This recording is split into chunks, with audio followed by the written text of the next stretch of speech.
Hello, welcome back. We are on lesson 48.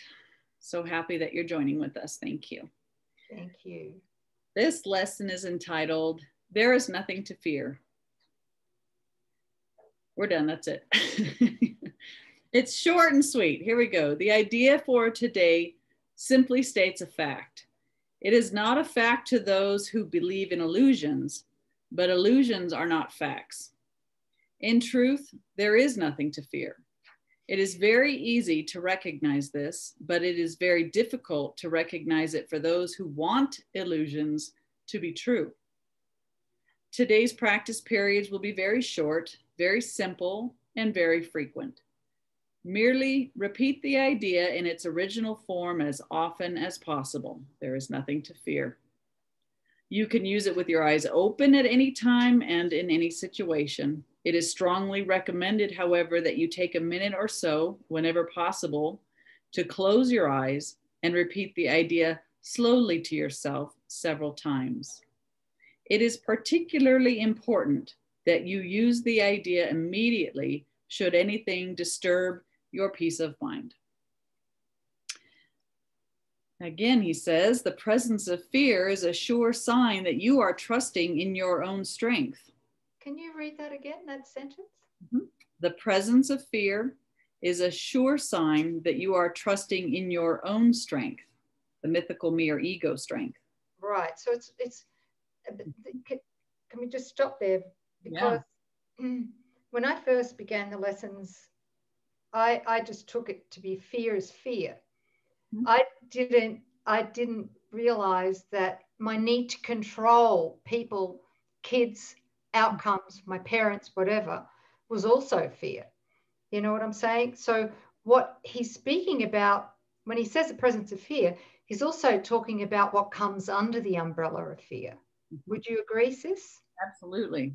Yes. Okay, so can we talk about what else? Give some practical examples of, I mean, what would they be? Would be the presence of physical pain? Sure. I mean, anything that ignites an incentive to try and save one's self or one's loved ones or one's bank account or one's property, right? Yeah. Okay. You know, and even this is even the spiritual path, I find, you know, even the spiritual ego will hijack the awakening process and draw us into fear. Sickness isn't real. I know this is in my mind, and yet how do I get rid of it? You know, okay, I'm responsible for healing this in my mind. And so now I'm fearful again because I don't know enough. It doesn't work all the time. I might not get it right. That's still trusting in your own strength. I mean, we really have to surrender across the board that the correction is not mythical me, spiritualized or not, within its realm of ability or control. Wow. So that means that if I have fear, if I have concern, or if I have judgment, that I may not be doing the lessons properly, or I'm not as vigilant as I should be, then that means I'm trusting in the ego again. Right. Right? Is that right? Yes. Yeah. Okay. Thank you. That's why we need to forgive ourselves for that, right? Right. Yes. So the presence of fear is a sure sign that you are trusting in your own strength.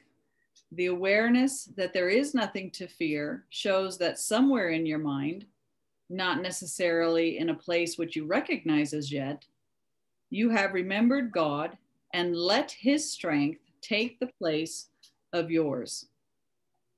The awareness that there's nothing to fear shows that you have remembered God and let his strength take the place of yours.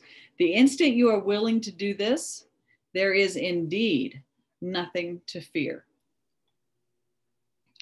Perfect. Perfect. Because there's no fear in God's will, right, sis? Mm-hmm. Yes, and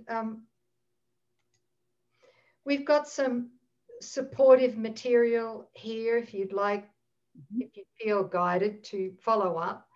There is the End of Fear guided meditation, which I think we've included earlier in the lessons, but still it's something that can be done every day. It's so, so helpful. The end of fear meditation, you will see the link to that at the end of this video. And there's also a blog post. Well, there's quite a few, but one blog post, which is probably helpful, it's called Suffering is Not God's Will. And there'll be a link to that at the end of the video too. Because, I mean, a lot of what we fear, until we really transfer our trust from the ego's fear to the holy self's love, right, is we fear God's will. That's because through the ego, we still believe that God demands sacrifice of us, that he brings us lessons, tough lessons. And that's so far from the truth. He never brings us harsh, hard lessons. God never brings suffering. Anyway, that blog post speaks to that. So you may be interested to tap into that, right? Yes. And those of us who work with the guided meditation, the end of fear meditation, it's beautiful. You just lay back with your headphones or on a walk or when you're confronted with something. It's really good. It just brings everything back into clarity and closes this, takes you from this mythical me and the problem back into a felt state of this. It's so powerful. So encourage you guys to download that to your computer, download it to your smartphone, and keep it handy. Those who have worked with it consistently are rave reviews. So thank you, sis, for doing that for us. Yeah, thank you. Thank you. So that concludes our lesson, right? Lesson 48. There is nothing to fear. Nothing. Yeah. Thank you. Thank you. We'll see you tomorrow. Yeah. Bye.